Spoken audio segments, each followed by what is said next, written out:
மாசற்ற வாழ்க்கை வேண்டுவது குறிக்கோள் நோக்கு. வேற்றுமைக்குள் ஒற்றுமைதான் உடனடியாய் வேண்டும் வாக்கு.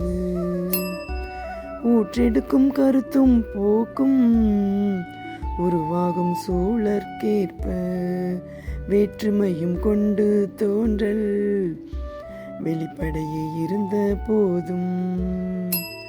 போற்று நெறி எதுவானாலும் பொது நெறியை தேர்ந்து சற்றே வேற்றுமையை மறந்து வாழின் உருவாகும் ஒருமைப்பாடு.